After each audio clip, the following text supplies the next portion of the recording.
Ibadah kita pada saat ini diadakan atas nama Allah Bapa, Allah Anak, dan Allah Roh Kudus yang telah menciptakan langit dan bumi serta menyelamatkan kita di dalam Tuhan Yesus Kristus. Daripadanya lah damai sejahtera mengalir atas kita sekalian. Amin.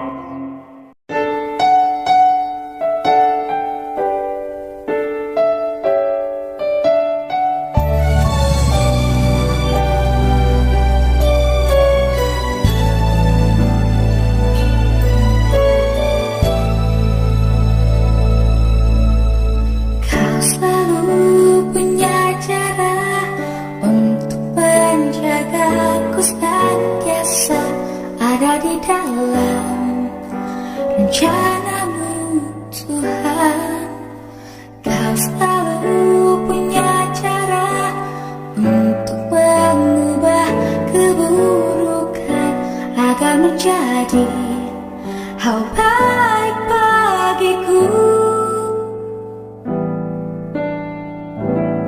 Bila gunung di hadapanku tak jua berpindah, Kau berikan ku kekuatan untuk mendakinya. Ku lakukan yang terbaikku, Kau yang selebihnya. Tuhan selalu punya cara membuatku menang pada akhirnya.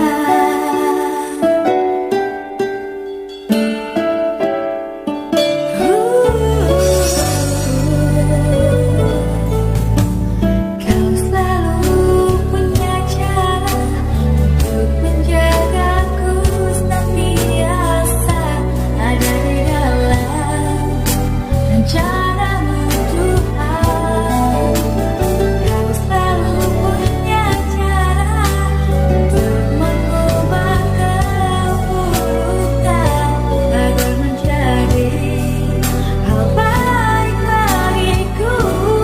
Bila gunung di hadapanku tak jua berpindah, Kau berikan ku kekuatan untuk mendakinya. Ku lakukan yang terbaikku, Kau yang selebihnya. Tuhan selalu punya cara membuatku menang pada akhirnya.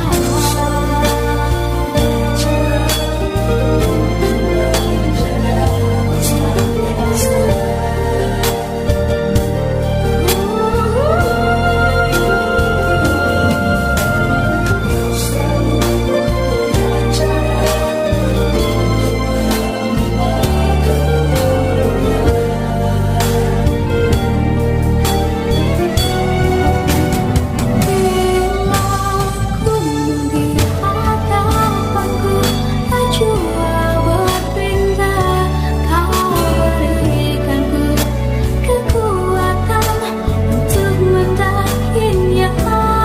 Ku lakukan yang terbaikku, Kau yang selebihnya. Tuhan selalu punya cara membuatku menang pada akhirnya. Tuhan selalu punya cara, Tuhan selalu punya cara, Tuhan selalu punya cara membuatku menang pada akhirnya.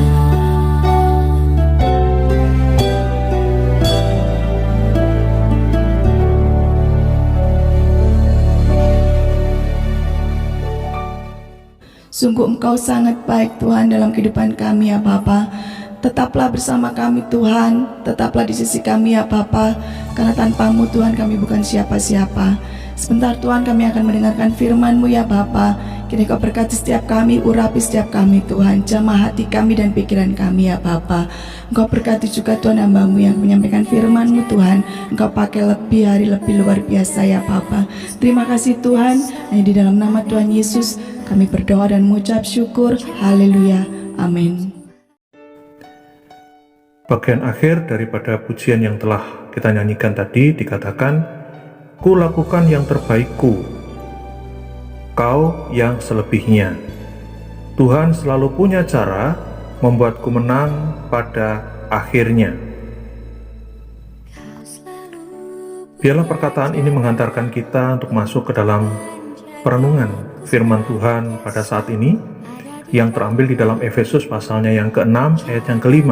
Dikatakan, "Hai hamba-hamba, taatilah Tuanmu yang di dunia dengan takut dan gentar, dan dengan tulus hati, sama seperti kamu taat kepada Kristus."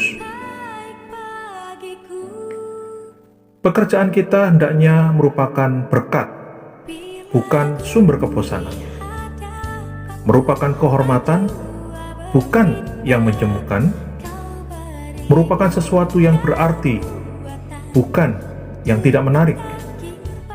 Seringkali kita membagi-bagi pekerjaan itu menjadi dua bagian. Bagian yang pertama adalah yang bersifat duniawi, dan bagian yang kedua adalah bersifat ilahi atau yang suci. Perlu kita ketahui bahwa Alkitab tidak pernah mengatakan atau mengajarkan hal yang demikian. Pekerjaan kita seharusnya menjadi tempat kita melayani Tuhan Yesus Kristus. Tempat kita bekerja harus merupakan tempat ibadah kita, dan tempat kita menaruh pelita kita untuk menjadi saksi. Pada waktu Paulus menulis kepada jemaat di Efesus tentang pekerjaan, dia berkata, "Hai hamba-hamba, taatilah Tuanmu yang di dunia dengan takut dan gentar, dan dengan tulus hati sama seperti kamu taat kepada Kristus." Itu berarti bahwa setiap orang Kristen hendaknya menganggap pekerjaan itu suci. Kita perlu menyadari bahwa ketika kita pergi bekerja, kita bekerja bukan hanya untuk majikan kita, tetapi juga untuk Tuhan kita, Yesus Kristus. Sering kita mendengar atau melihat begitu banyak orang yang ingin meninggalkan pekerjaan mereka supaya mereka bisa masuk dalam pelayanan Kristen sepenuh waktu. Menurut mereka, ini berarti menjadi pendeta, menjadi penginjil, menjadi staf dalam satu organisasi Kristen. Tuhan mau manggil orang-orang untuk melakukan pekerjaan semacam ini, dan itu baik sekali. Namun, bagaimanapun hal itu tidak menjadikan pekerjaan ini lebih suci daripada pekerjaan yang lain. Dalam Perjanjian Baru dikatakan bahwa setiap hari adalah hari yang kudus. Setiap tempat adalah suci, dan setiap perbuatan merupakan pelayanan rohani jika seseorang hidup dan berjalan di dalam roh. Jika kita tidak mengerti hal ini, maka kita akan tidak senang di dalam menjalankan pekerjaan kita, dan kita tidak mau menyadari bahwa Tuhan ingin kita melayani Dia dimanapun kita berada. Pekerjaan kita merupakan tempat yang terbaik untuk bersaksi bagi Yesus dan melayaninya. Dalam Matius pasal yang ke-5 ayat 16, Tuhan Yesus berkata, "Demikianlah hendaknya terangmu bercahaya di depan orang, supaya mereka melihat perbuatanmu yang baik dan memuliakan Bapamu yang di surga." Pekerjaan merupakan tempat menaruh pelita yang paling tepat. Tetapi terang kita harus bercahaya dan bukan semakin meredup. Orang lain harus melihat terang itu, bukan pelitanya. Orang yang menganggap diri benar selalu menjengkelkan di mana-mana, khususnya dalam pekerjaan. Jangan selalu bicara dengan tinggi hati kepada mereka yang belum diselamatkan, yang ada di sekitar kita, maka mereka akan membenci kita. Kolose pasal 4 ayat ke-5 sampai 6 mengatakan, "Hiduplah dengan penuh hikmat terhadap orang-orang luar. Pergunakanlah waktu yang ada. Hendaklah kata-katamu senantiasa penuh kasih, jangan hambar, sehingga kamu tahu bagaimana kamu harus memberi jawab kepada setiap orang." Orang Kristen yang bekerja harus dapat memikul lebih banyak daripada bagian pekerjaan mereka. Benar-benar merupakan dosa bagi orang percaya kalau mereka melakukan kurang daripada yang terbaik yang bisa mereka lakukan. Efesus pasal yang ke-6, ayat yang ke-6 berkata, "Jangan hanya di hadapan mereka saja untuk menyenangkan hati orang, tetapi sebagai hamba-hamba Kristus yang dengan segenap hati melakukan kehendak Allah." Dengan kata lain, kita jangan hanya memperhatikan jam, melainkan menjadi hamba-hamba Kristus yang melakukan kehendak Allah dengan segenap hati. Kita seharusnya mempunyai reputasi karena pekerjaan yang baik, sehingga bila seorang pengusaha pergi ke kantor tenaga kerja untuk mencari tenaga baru, ia akan berkata, "Jika kamu mempunyai seorang tenaga kerja Kristen, kirimkan ke tempat saya." Kolose 3 ayat yang ke-23 mengatakan kepada kita, "Apapun juga yang kamu perbuat, perbuatlah dengan segenap hatimu, seperti untuk Tuhan dan bukan untuk manusia." Jangan biarkan hidup kekristenan kita mundur. Jangan pernah berkompromi. Bersukacitalah selalu, karena sukacita dari Allah adalah kekuatan kita. Kita perlu menghimpun sukacita itu pada pagi hari sebelum kita berangkat bekerja. Kita perlu hidup berkemenangan dalam pekerjaan itu, sebab orang-orang yang tidak mengenal Tuhan sedang memperhatikan kita. Mungkin kita pernah bertemu dengan sebagian orang di tempat kerja tidak begitu tertarik pada soal agama, soal rohani, soal surga ataupun neraka. Namun ketika mereka melihat hidup kita, maka mereka akan ingin mengetahui mengapa kita bisa memiliki kehidupan yang seperti ini. Apa sebabnya? Siapa yang menyebabkan? 1 Petrus 3 ayat 15, Rasul Petrus menulis, "Dan siap sedialah pada segala waktu untuk memberi pertanggungan jawab kepada tiap-tiap orang yang meminta pertanggungan jawab dari kamu tentang pengharapan yang ada padamu." Dan kita harus melakukannya dengan lemah lembut dan dengan rasa hormat. Bila orang lain melihat kita hidup penuh semangat di dalam kita bekerja, maka kita akan memiliki kesempatan yang sangat efektif untuk bersaksi. Sebagai orang Kristen, kita perlu melihat bahwa pekerjaan sehari-hari kita memiliki arti yang kekal, sebab kita melayani Yesus sementara kita bekerja. Tuhan Yesus memberkati kita semua. Amin.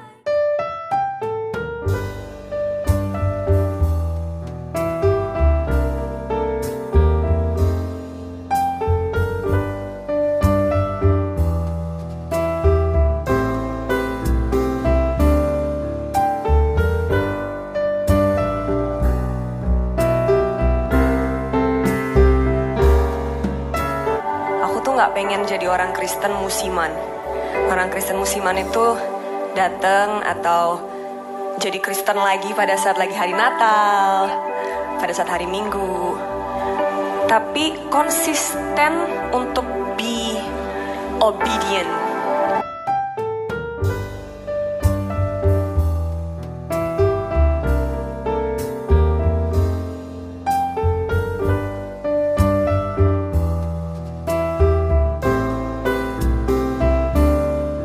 Suka bandel, kita suka nggak apa-apa lah Tuhan kalau gini aja.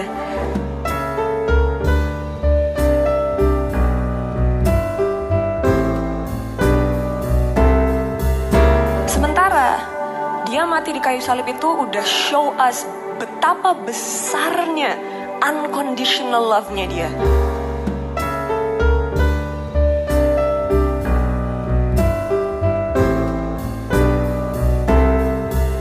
Diomongin orang ya nggak apa-apa, gue ngomongin balik. Oh kalau orang jahat ya nggak apa-apa, gue jahatin. Tuhan nggak pengen kita get even, karena itu tugasnya Tuhan.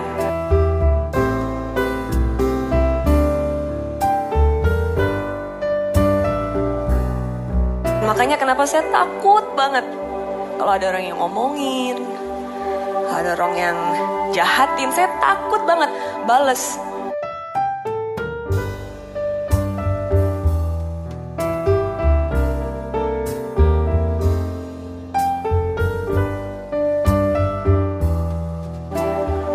Bukan pada saat kita mood baru taat, pada saat kita lagi nggak ada masalah baru taat, tapi taatnya itu konsisten.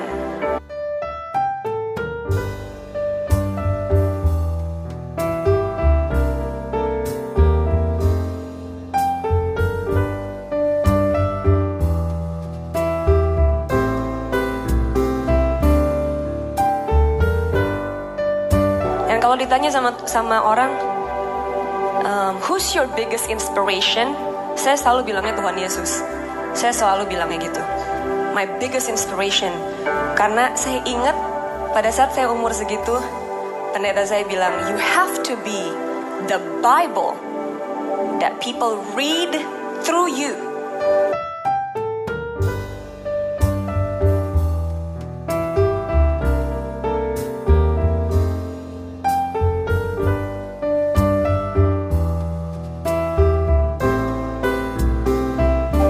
Makanya kenapa saya suka promote masalah love, saya suka promote masalah forgiveness, dan itu semua nggak conditional, nggak oh kalau lu maafin gue baru maafin lu. No, karena tanggung jawab kita kan sama Tuhan langsung.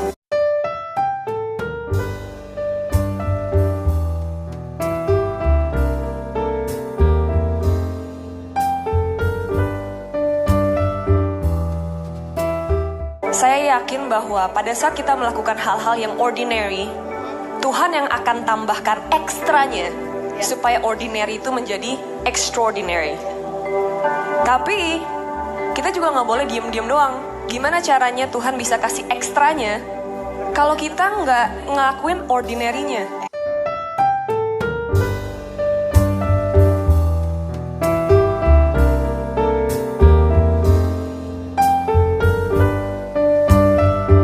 So many things that happen in my life ya guys, yang kayaknya aduh kok bisa ya, kayak he's the best manager I've ever had. Bisa aja gitu jalannya dibukain. Kalau ada jalan yang ditutup, saya yakin bahwa jalan itu memang harus ditutup dan saya nggak boleh ke sana.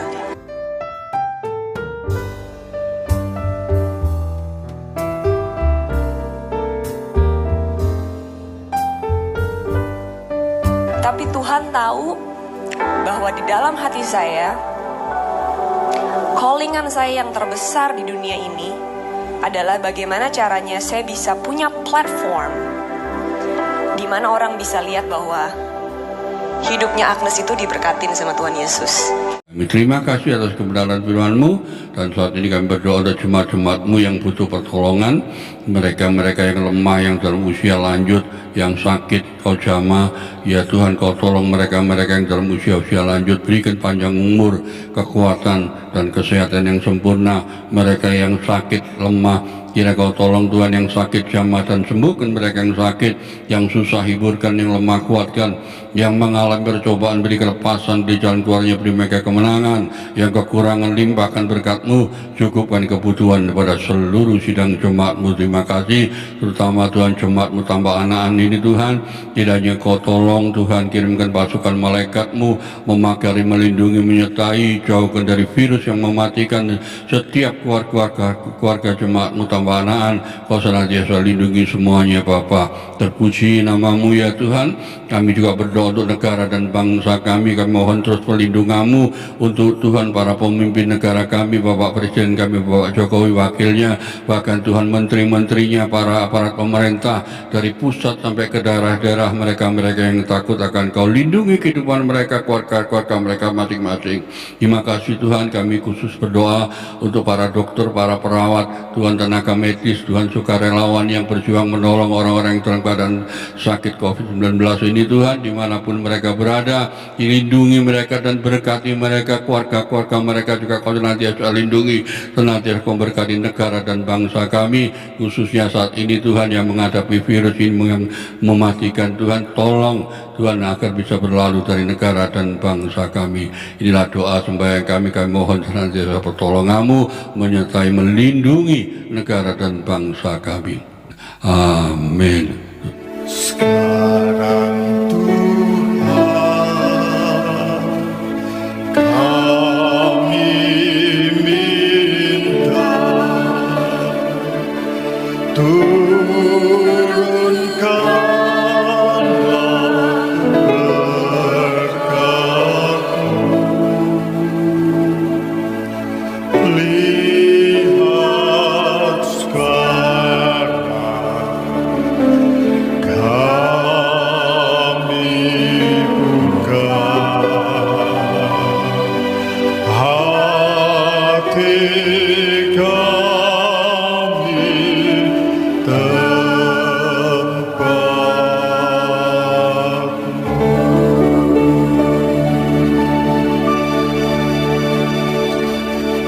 saudara-saudara yang kekasih di dalam Tuhan, jemaat yang dikasihi Tuhan, terimalah segala berkat, rahmat, anugerah, damai sejahtera, sukacita daripada Bapa yang di surga, kasih sayang Tuhan Yesus Kristus, serta persekutuan Roh Kudus, menyertai dan tinggal dalam setiap kehidupan kita, rumah tangga kita, pelayanan kita, aktivitas kita.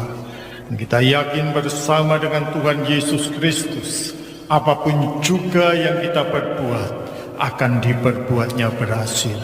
Nama Yesus yang kita tinggikan. Pulanglah dengan penuh damai sejahtera dan selamat di dalam nama Tuhan Yesus Kristus, mulai saat ini sampai Maranatha Tuhan datang. Amin. Terima kasih Bapa, terima kasih Bapa di dalam surga. Puji, terima kasih.